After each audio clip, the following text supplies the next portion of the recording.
Welcome to the Forager Podcast, where I talk with cottage food entrepreneurs about their strategies for running a food business from home. I'm David Crable, and today I'm excited to have my good friend Lisa Kivirist back on the show. Now, although Lisa did make a brief appearance at the end of episode 50, the last time we really talked on the show was way back in episode number 5. That was almost 3 years ago at the very start of the pandemic. And as you can imagine, a lot has happened since then. About a year after that, in 2021, Lisa and her husband, John Ivanko, spearheaded the first ever national conference for home-based food entrepreneurs. That conference was wildly successful with over 900 attendees. And ever since then, people keep asking me, when's the next conference? When's the next conference? And finally, we've got an answer. Lisa and John are spearheading another conference, and that is only 2 months away. It is the only national conference for our industry, so you're not going to want to miss it. It is a virtual 4-day conference that will be taking place from April 10th through April 13th. So 4 full days of keynotes, workshops, breakout sessions, and perhaps most importantly, the community that you'll get to interact with. Now, you've got to be wondering about the costs, and that's the part that really blows me away because most multi-day virtual conferences like this cost well over $100, if not hundreds of dollars. But this conference will only cost you $35. It's the bargain of the year, and yes, that price includes everything. And even if you can't attend one of the days or you work during the day, you'll still get access to all of the recordings that you can watch on your own time.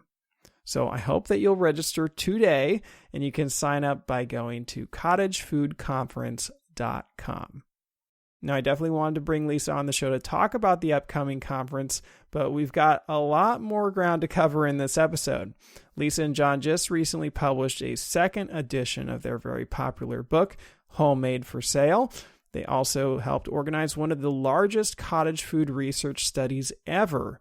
And Lisa recently helped Wisconsin win yet another lawsuit that dramatically improves their law. So we've got plenty to talk about. And with that, let's jump right into this episode. Welcome back to the show, Lisa. Nice to have you here. Hey, thanks, David. Wow, it has been quite some time. I was checking and I saw that the last time you were on the show, which was episode number 5, we did that interview actually before the pandemic really kicked into gear. So it's been some time. It has. It's been a busy couple of years all around. Well, I was honored to be one of your first podcast guests there, David, and then honored to be invited back. Thank you. Well, I mean, we go way back. I remember when John, your husband, first called me, and it was, you wanted to make sure that I wasn't going to write a book as well, and wanted to make sure there wasn't going to be a conflict in interest. So we go back to even before the first book, but I wanted to say congrats are in order. You just recently published another new edition of that book. Thank you. Yeah, Homemade for Sale, fresh off the press, the second expanded edition. And it's interesting because I sometimes think like cottage food years are condensed in that so much has been happening, so many good things, right? And so much growth that it almost feels longer than it is. But a lot of good things have happened and things have been busy. Can you just give us some kind of sense for what it actually took to create that next version? Isn't this like a multi-year process? Oh, you bet. So the first edition of Homemade for Sale came out in 2015.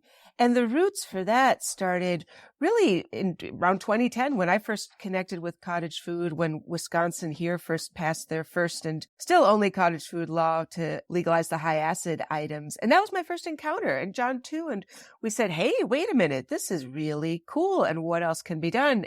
And at the time, that was really when states started first passing cottage food laws, or at least expanding them. So there was a real need for a resource because we kept talking to people who were basically saying, I didn't know you could do that. I didn't know that was legal, right? So that's what prompted the first book in 2015. And in the years since then, as we were just saying, things have grown, things have expanded. There were things that needed to be updated, like, yes, you can sell cottage food products in every state now, right? But in the original edition, we said, no, you can never do wholesale, no, no, no, or other items. And of course, that's changed too. So that involved both tracking the industry like you do and a lot of research with that as well. So the Homemade for Sale book is really still designed, the core roots of where it started, of a one-stop shop for folks who want to get their cottage food businesses started, as a resource that covers a little bit of everything, from understanding your state's law to the marketing side to the business side, touching on expansion if that's where you want to go. So really, it literally is an expanded edition with 10 more chapters, 100 more pages, covering more ground. So to your question, it's a labor of love and a process. And it's one of those things where we really can just capture a snippet, right? Because again, so much is happening, so much creativity. And as new people start businesses, adding more to that mix. So it's a snapshot of where we are right now with resources for folks to get started. As you mentioned, the first book was published in 2015, and I know how much of an effort it is to even create an updated version of the book. What was the impetus for deciding, okay, now is the right time to create the expanded edition? Sure. Well, first off, fortunately, readers support. The books were selling out and we needed more copies. And when that happened, our publisher, New Society, basically said, hey, do you want to update this, expand this? And John and I quickly said yes, because again, so much new has come on board that we wanted to both freshen it up, but more so expand it. So new case studies, additional new chapters, touched on the whole new food freedom movement, which again wasn't on the radar back even just a couple of years ago. So all of that together, both the need for literally more books and the opportunity to include more and new information, prompted us to say, yes, let's do this. Let's do this with the second edition.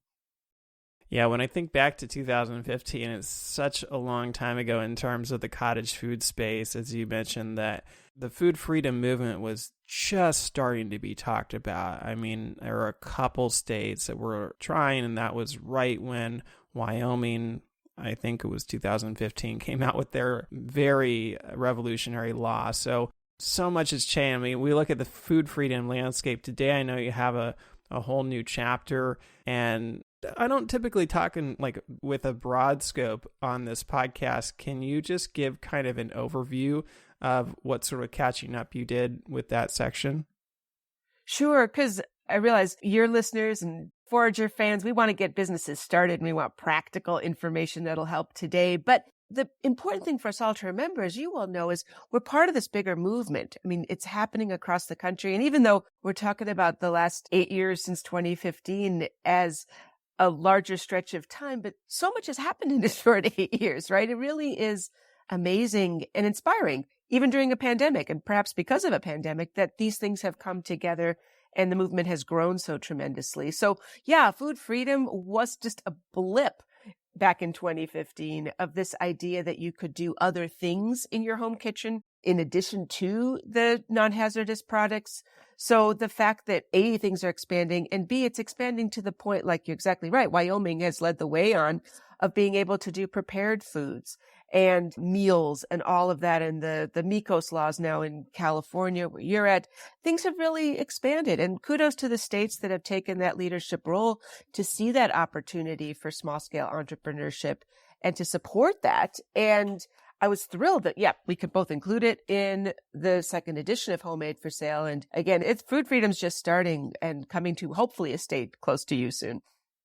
I just wanted to clarify for someone, I don't think I've mentioned this term on the podcast yet, but you said MECOS, and that would refer to MEHKO, a micro enterprise home kitchen operation, or essentially a micro restaurant out of your home. So there will be coming up some examples of that type of business on the podcast, but I just wanted to clarify that for somebody if they heard that term, they didn't know what that meant. But yeah, it's amazing how much has changed, and I know there's a ton of information in this book. As you said, you added over 100 pages. There's well over 300 pages of content in this book. So where do you recommend that people get started? Because it can kind of seem overwhelming.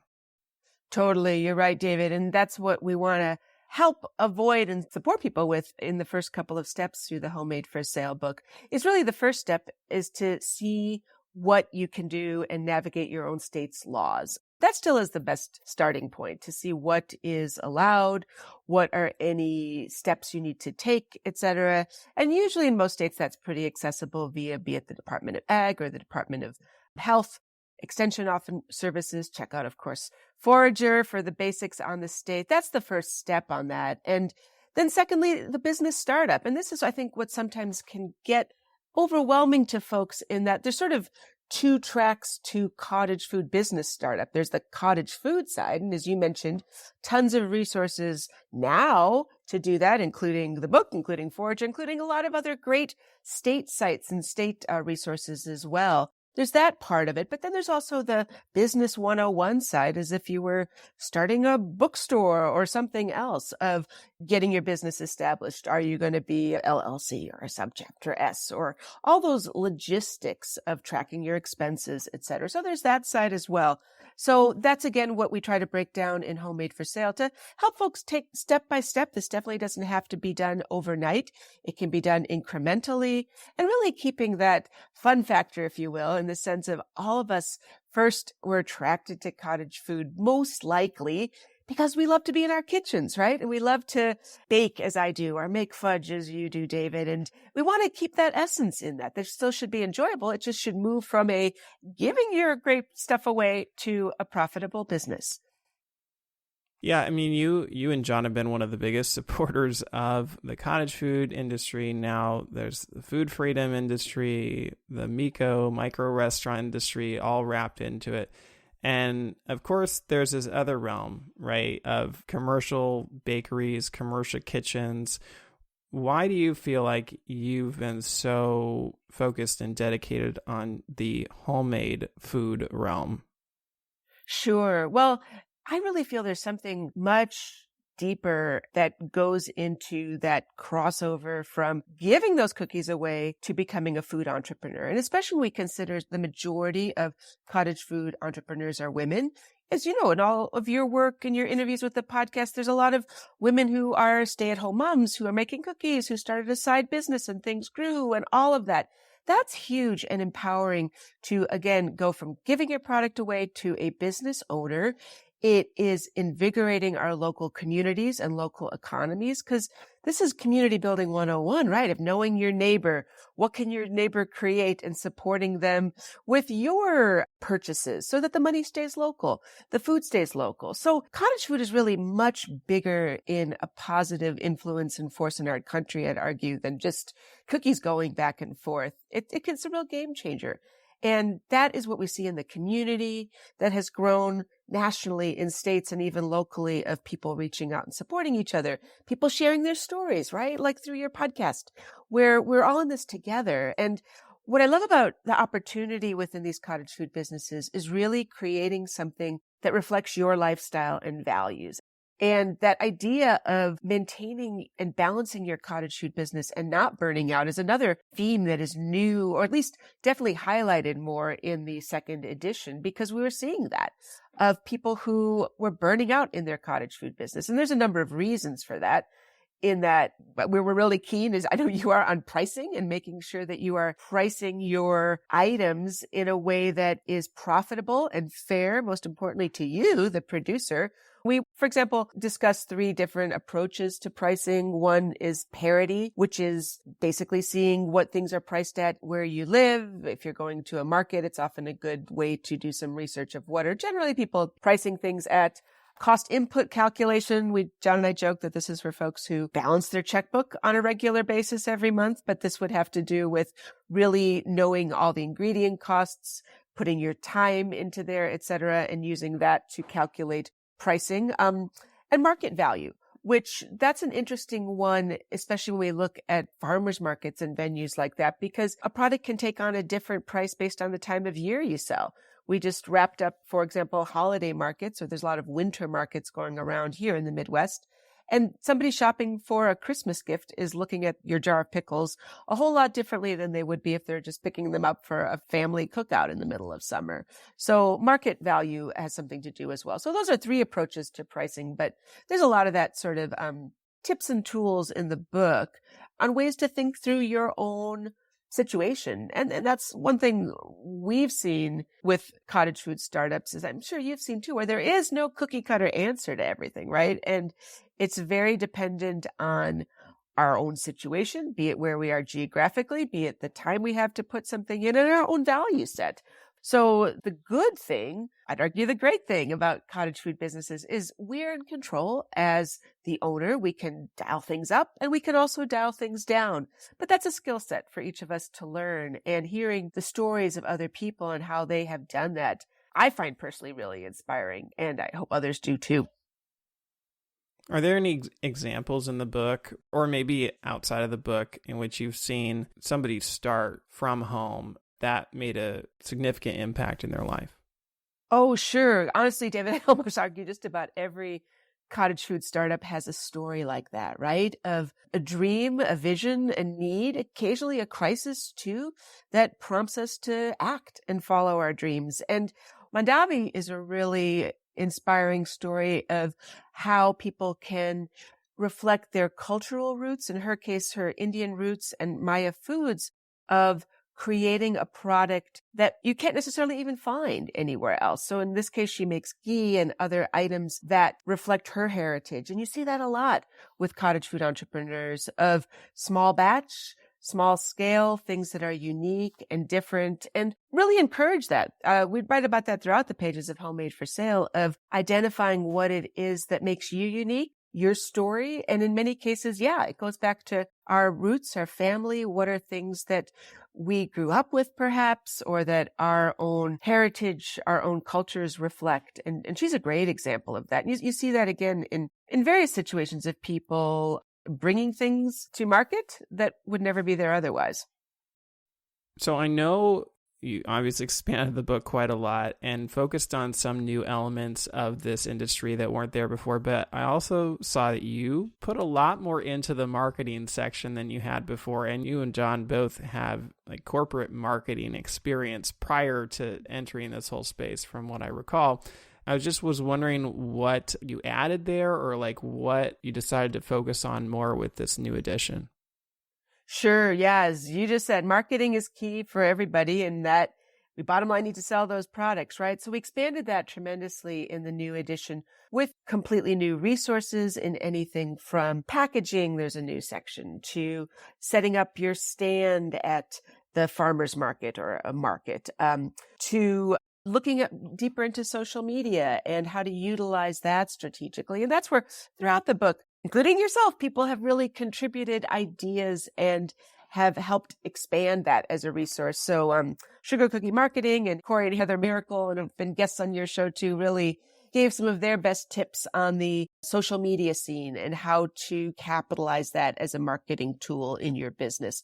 We also really added a lot of photos to the book, photos in the sense of examples from various food entrepreneurs in how they're running their cottage food businesses, from pictures from pop-up markets to various unique products. So it really is a collaborative effort. We're grateful to all of the ideas that people have shared with it. But again, a lot of it focuses on that marketing side, because we find that's where people really want tangible ideas, things that they can do themselves.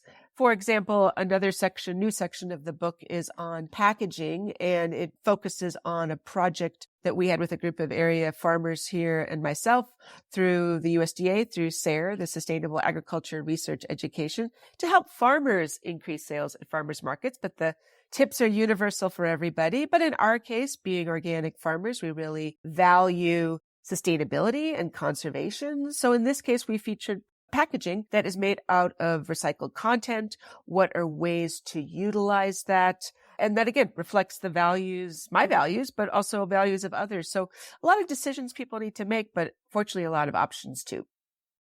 Yeah, I remember the last time you were on the show, we talked about the website that you set up as part of that effort to teach people about packaging, and that's still active and up, right?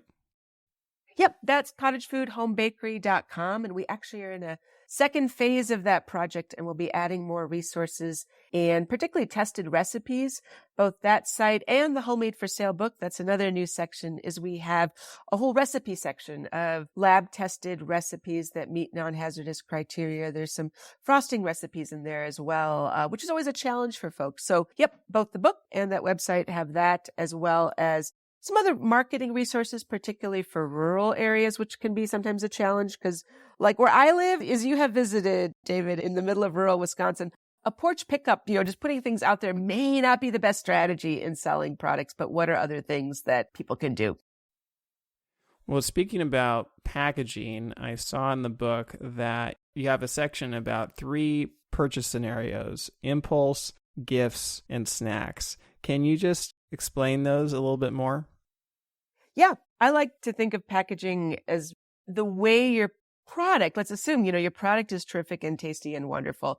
Packaging is how that connects with your end customer. So in that case, packaging may depend on where your product is being sold. Impulse purchases are something, especially if you're at a farmer's market, for example, and mom's shopping for the family for the week or getting vegetables or other things or the bread, let's say. But an impulse purchase is something at a venue like that is fun, that you can see the product, that perhaps might be something to treat for the kids. So individual packaging, things that really showcase the beauty of the project. We've got some photos in the book that emphasize that. Gifts, as you mentioned, are another form of packaging where something can literally be a gift. And that's where we talk about, for example, you can bring your 12 dozen muffins to the market, and that's all fine and dandy. But by taking some of those, we have some examples where basically putting some frosting on that zucchini muffin and putting it in an individual box. Yep, you're adding more cost with the box itself, the packaging, but now it takes the onus of a gift and it looks special. And it's something that, again, somebody might have an impulse purchase to buy a gift for somebody or bring it home to a family member after market. And snacks, meaning, as we all know, with cottage food products in the traditional cottage food sense, we're not talking food service.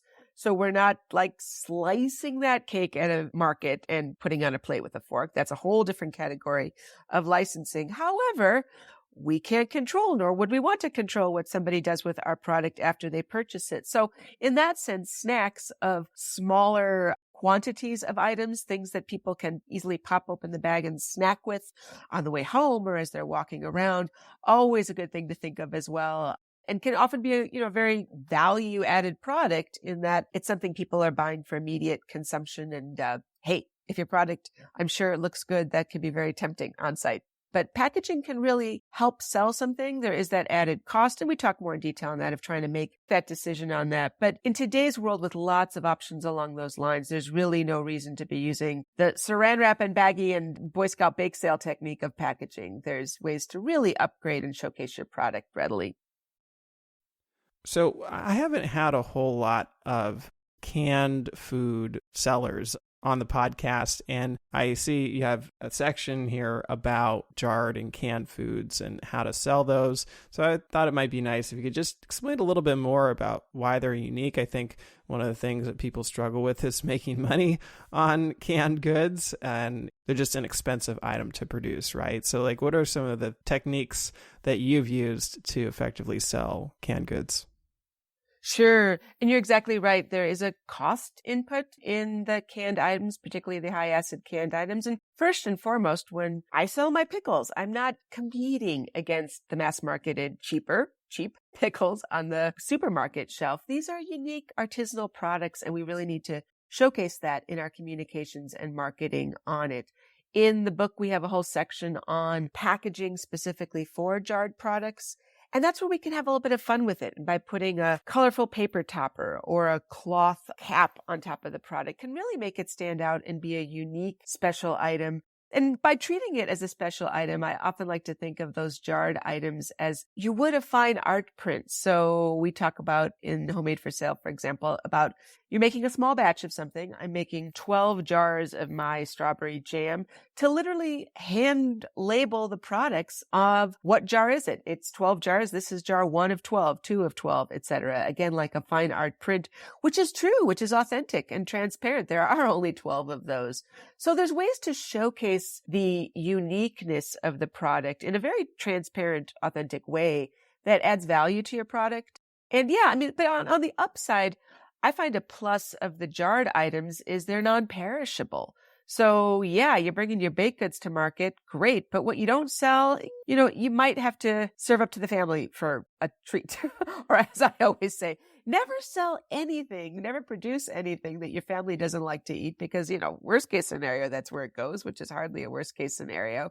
But jarred items are interesting because, again, they have a longer shelf life. We often see here in the farming community where farmers will often do a process when they are in abundance of something to make the jams and jellies, the salsas over the summer, and then use those for sale at winter markets when people are looking for something like that and a unique product with a taste of summer. So yeah, I always find jarred items are a bit of a undervalued resource within the cottage food world because there's just not as many producers if you compare to baked goods, but there's a lot of opportunity there to stand out, especially if you're also doing baked goods and they can go hand in hand and you can sell both your jam and some of your bread together, or however those might cross-pollinate. That's a real opportunity there too.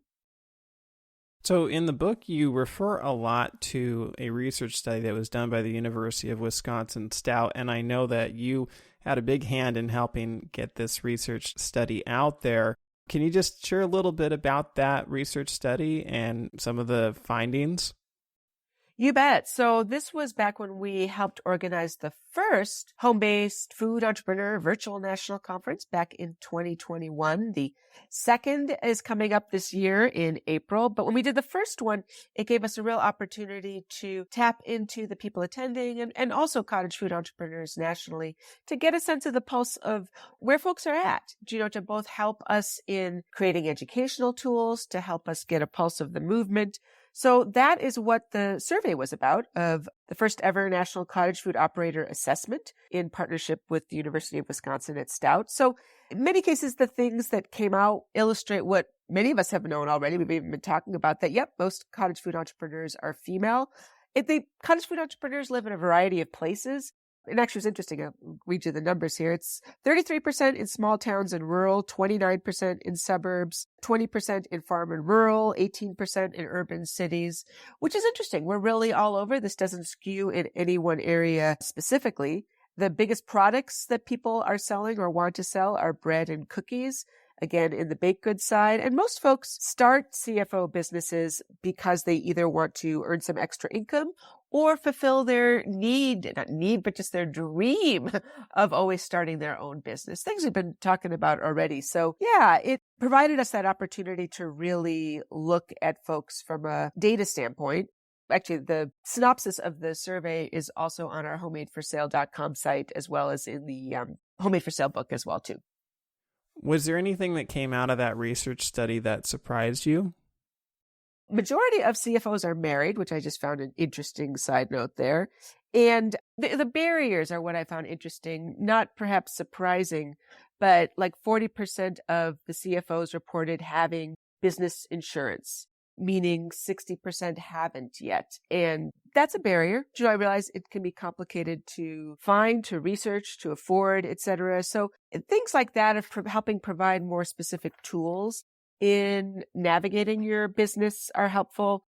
32% wanted to eventually have a bricks and mortar storefront, which I found interesting, meaning still the vast majority of cottage food entrepreneurs like being at home, like being small in the sense of navigable and manageable, which I find really inspiring because, again, as we were talking about earlier, the power in these businesses are we can turn them up, we can dial them down, we can really manage them based on our own lives and chapters of our lives, etc. So that is definitely an appeal and something that I will continue. Well, I could share something that surprised me from the study, which was this line, which says, what products generate the most sales annually for current CFOs? And I was pretty sure that the number one would be decorated cakes, but it's actually the number 3. And it says 18% decorated cookies, 17% high acid canned goods, and 12% custom decorated cakes. Can you explain why you feel like the numbers worked out that way? Well, decorated cookies are still a really unique item in that they're not something, at least to the artistic quality, that cottage food entrepreneurs make them that are available otherwise. So they're a very unique product. They're also something that a lot of folks have the skill set in, the interest in, that can hit the ground running on it. So I think, when you look at what's the most accessible point of entry and of interest to folks that would therefore generate the most sales, the cookies make sense. The high acid canned items, yeah, that was surprising a little bit to me too, but it's great to see. I think it's happening more. You really, almost any farmer's market you'd go to nowadays would have some people selling those items. So I think it's more there. It may not be as sexy a product as decorated cakes or cocoa bombs or other things, but it's something that people always need and use, right? Jam is never going out of fashion. And that provides a bit of a stable piece of someone's cottage food income pie, especially if they're diversifying with different products. So yeah, that was interesting to see. Yeah, it was interesting. I mean, I feel like it sort of confirmed a trend that I've noticed, which is this trend towards decorated cookies. I don't know if there's been a trend away from decorated cakes, but there's definitely been a trend towards decorated cookies. So it was just interesting for me to see that. But as you mentioned, it was a year after the last interview we did that you put on the first ever national conference for home-based food businesses. So can you share a little bit about what went into that? Sure. We're really excited about the next one coming up. So this was back in 2021 when John and I were feeling the time was ripe on a number of levels to bring together cottage food entrepreneurs and leaders like yourself on the national sphere to come together, to share, to learn from each other, to connect, to collaborate and network. And partly too, because of COVID and the pandemic, is that these virtual spaces were much more accessible. People were used to them, et cetera. So we had a very successful pilot back in 2021 with over 900 people attending from across the country. And that has now led to the second conference coming up this April 10th to 13th in 2023. And we're so excited that you're going to be back keynoting again. Thank you so much, David, giving us a perspective of things from your forager lens. And it is hosted by Renewing the Countryside, a nonprofit we've worked a lot with that does a lot in this realm of supporting local food businesses and these kind of cottage food startups. So we just have a great array of partners and speakers coming together and are very excited for that to happen. And the good news is in the virtual space, it can be super affordable too. It's just $35 for all 4 days. Everything's going to be recorded. You can access it anytime. And what was a real surprise to me, a pleasant surprise in the first pilot, and I expect will even be even more amplifying this year, is the community that erupted, literally pop-up community around the conference in that virtual space. The conference will be on the Whova platform, which is quite a standard platform company that hosts these sort of things. And once you are registered and in the app and everything is live, you can pop in there already. People started self-organizing chat groups on everything from stay-at-home moms and how do you manage your businesses to vegan bakers, to keto bakers, to how do you manage burnout when you're taking on too much, et cetera. So a real opportunity for us to both informally share in those kind of settings and then to learn from the great array of speakers that are scheduled. So yeah, we're real excited again. Thanks for your and all Foragers support. We are looking forward to it. Grab your space because we're hoping to have even a bigger crowd this year. Oh yeah, I remember the community the last time and it was alive. I mean, it was just amazing to see. And I'm sure you got this on your side too, but the next year rolled around 2022 and people were like, is there going to be another conference? Is there going to be another conference? And I'm like, not this year, maybe next year. So I'm really glad that you guys decided to do it because I know it's a lot of work to put on a conference. Totally. No, it is. And so every 2 years, all good, ready to go, and things are live. And we look forward to literally seeing everybody in that space. So yeah. Well, I just think the cost of the conference is just mind-blowing to me. It's so affordable, especially if you compare it to almost any other conference, even virtual conferences in any other space. And you talked a little bit about the partners that you have to put this conference on. Can you share a little bit about how you actually are making it so affordable for people? Oh, sure. Yeah, thank you. The virtual space really has opened up a lot in that realm, in that we can do that. There's just the infrastructure cost is much more affordable all around.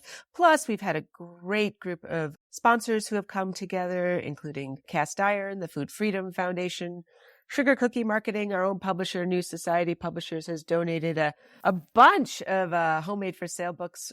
We're going to have a drawing for early registrants, so sign up now. And you can see the whole list on the conference site, but it really is a great coming together collaboratively and a great speaker list as well. The keynotes, in addition to you, I'll be chatting, and Erica Smith from the Institute for Justice. Thanks to her work, and the Institute for Justice has really fought for good policy and this whole new food freedom initiative and all those things around the law side of it.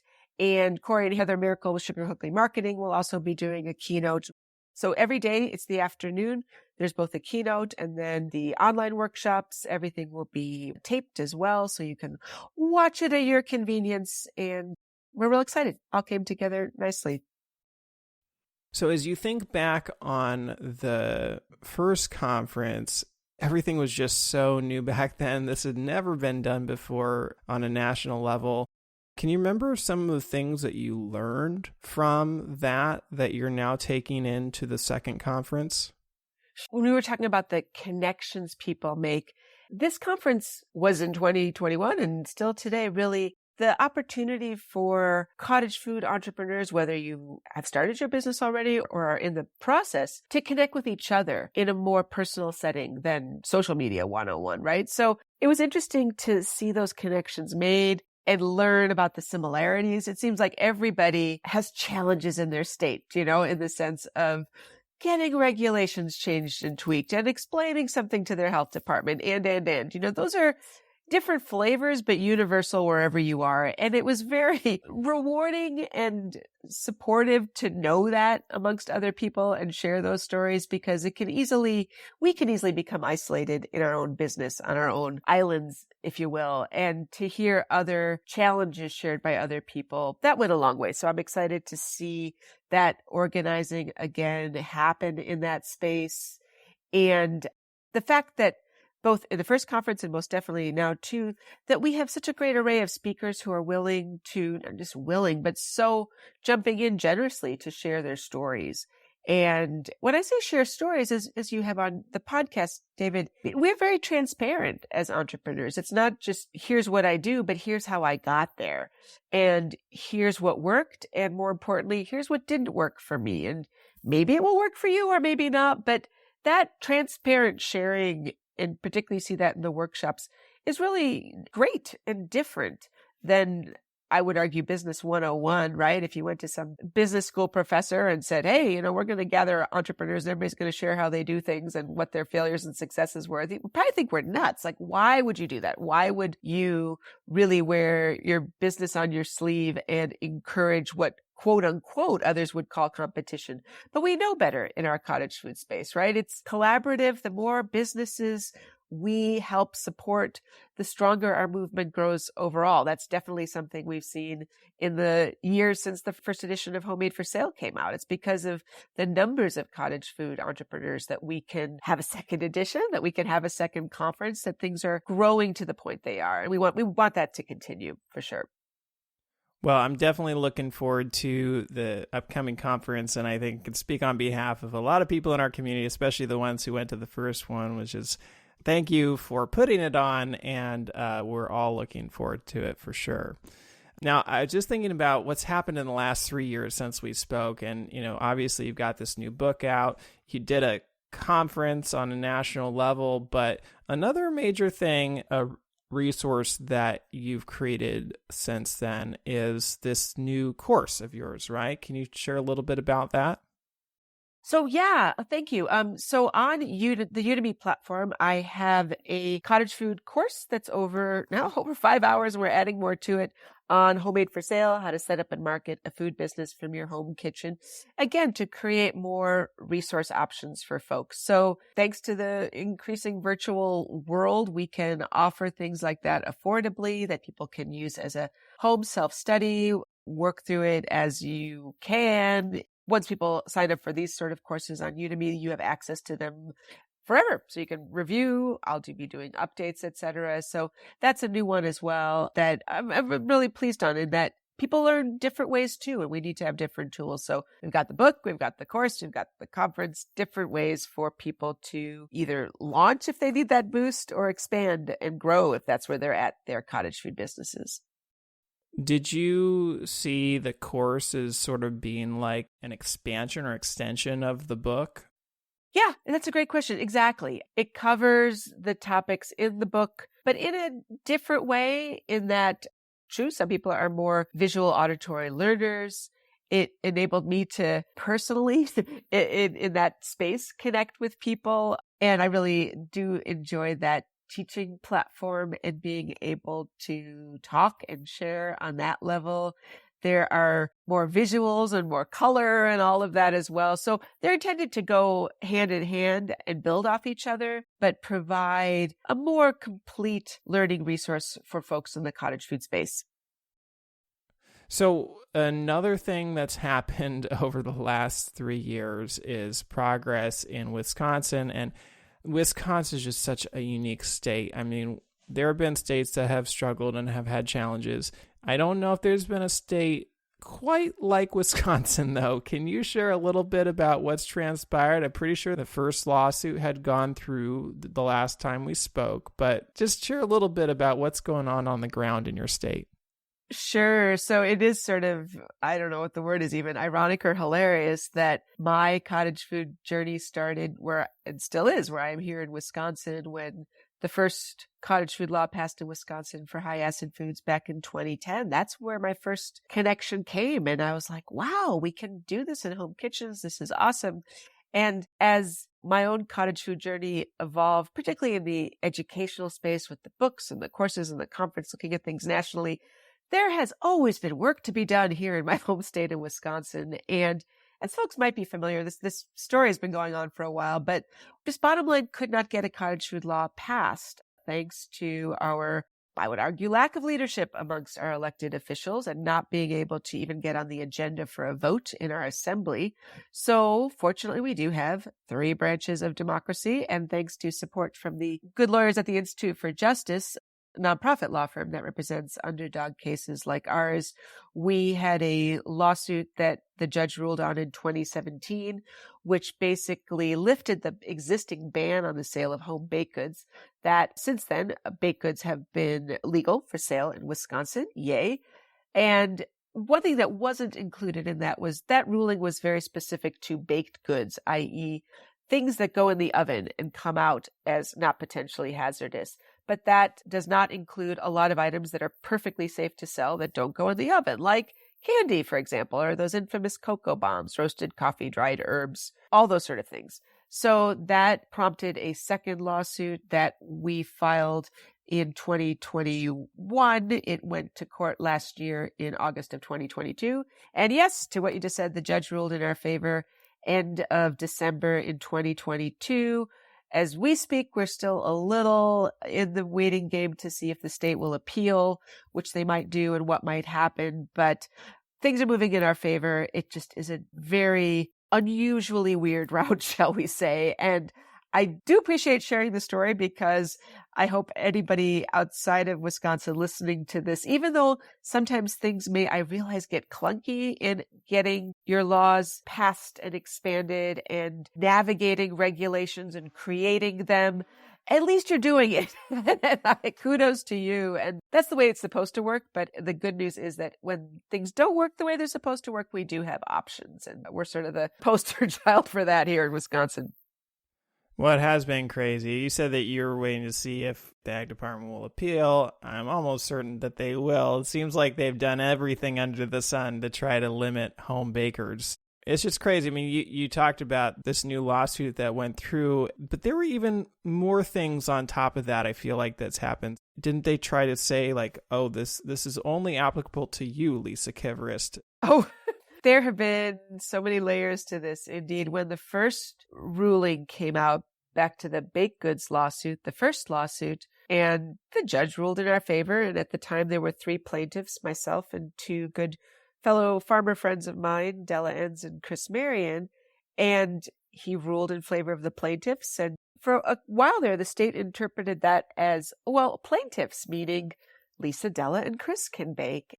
And these are just odd barriers that we keep fighting here of like, well, no. We had to go through another round with the judge and basically have him confirm, no, excuse me, but when I rule, it's for everybody. It's not select people that it applies to when a judge does a ruling. That's the point. So yeah, we had that. Then we had to go another round on, they were interpreting baked goods as items that include flour. And we had to go another round. And it's like, no, but his ruling did say that it goes in the oven, but there are lots of things that go in the oven. Granola, for example, that doesn't have to have flour and it's perfectly safe. So yeah, as I'm calculating here, it's been a solid 10 years that we've been at this in Wisconsin. The moral to the story is to elect quality representatives that support small scale businesses like ours, that want to take down barriers that support entrepreneurship in general, not just, us as cottage food folks, but all small scale businesses need the support of our state, and we need elected officials who do that. So my best case scenario is to see more cottage food entrepreneurs in elected office. Those are the people we need making those sort of decisions for us on a state level. Wisconsin seems like it's had the hardest road to get even a basic ruling in place.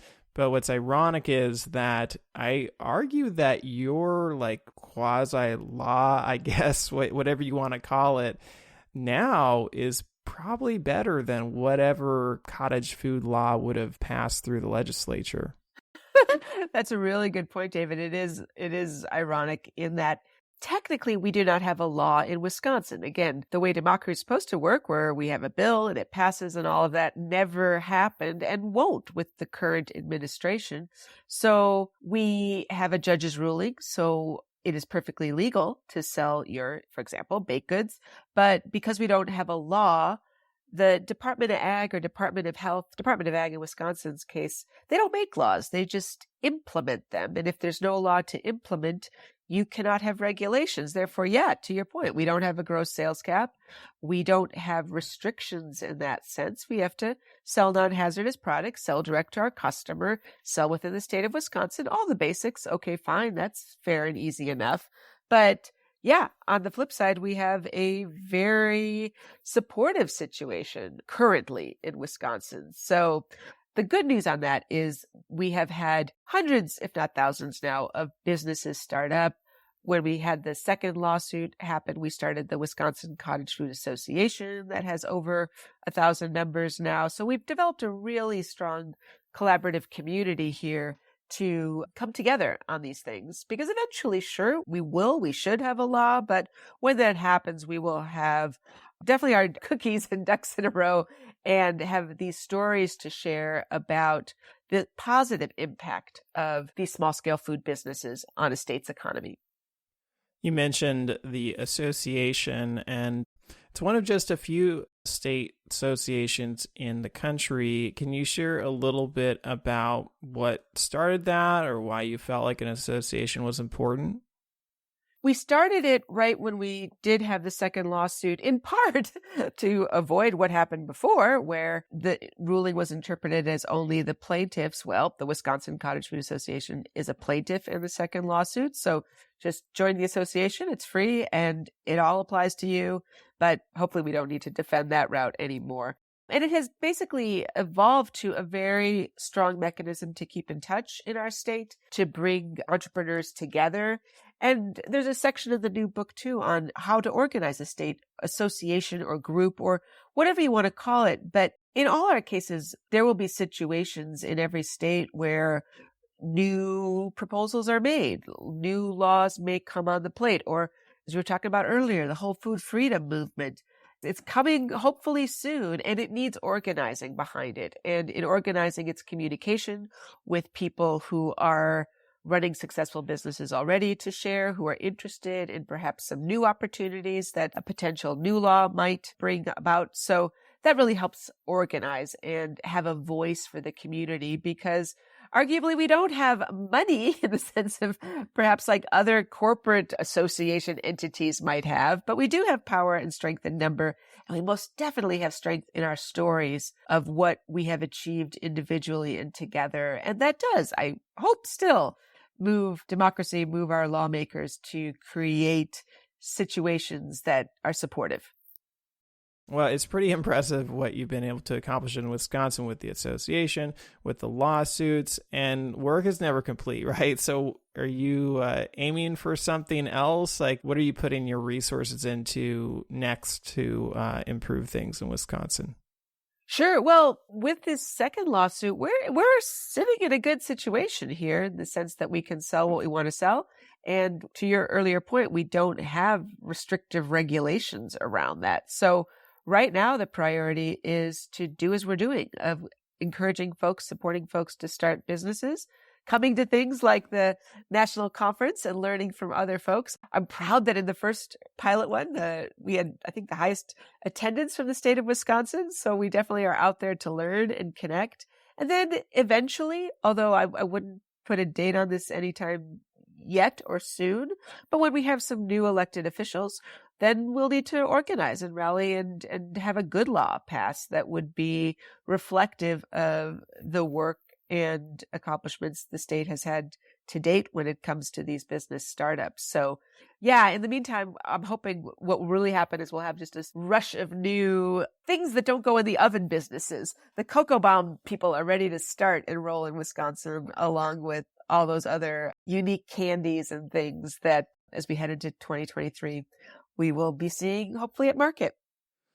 So with this most recent lawsuit, I know it started in 2021, and then, at the very end of 2022, it came to a resolution and you guys won.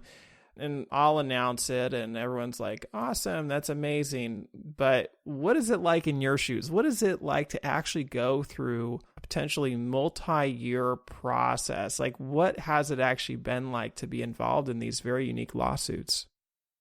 It's funny, David, because I used to joke about this as sort of my toddler. I've only been at it a couple of years, and now I think it's a viable teenager.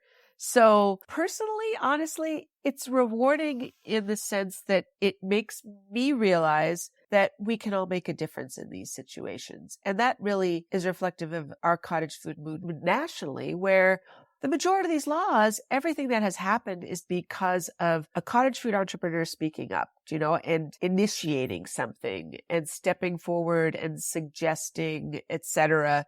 And there's power in that. And there's power in, again, when things don't work perhaps as they normally do, that there's alternative routes and there's support that you can get in the sense of, for us, working with the Institute for Justice. So that part's empowering in knowing that there are options. We can work together and make change. And also it personally is developing patience in me, because these kind of fights take a long time. As I've said, we're in the years mark now, almost decades. So it's hanging in there, but having more people on board now as we roll, having the association, having that community build around it, and to see the results of that is very rewarding. So we have a lot of fun as we roll with all of this. One must have a sense of humor, but it's bringing people together in new ways, and it's connecting the advocacy element directly with the business side that I'm hoping will empower in other directions. Again, be it cottage food entrepreneurs run for office, or if they hit other barriers, that they're willing to address them, discuss them, fight for them. And we need to see that across the country, because that's how change happens.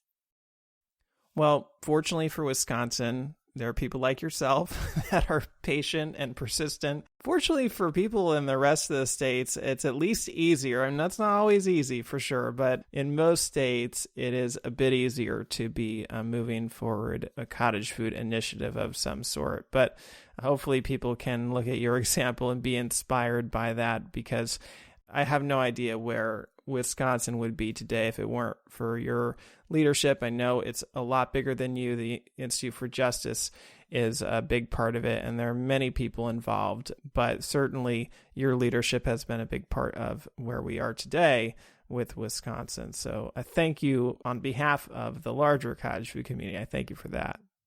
Oh, thank you, David. We're providing entertainment, if nothing else. I appreciate that. So I just want to ask you, as we kind of wrap things up here, about your perspective. Not too many people have such a broad perspective on a nationwide scale across all the different industries. As you look at sort of where we've come over the past decade, where do you see us heading? Yeah. Oh, that's the great hopeful question of the future, right?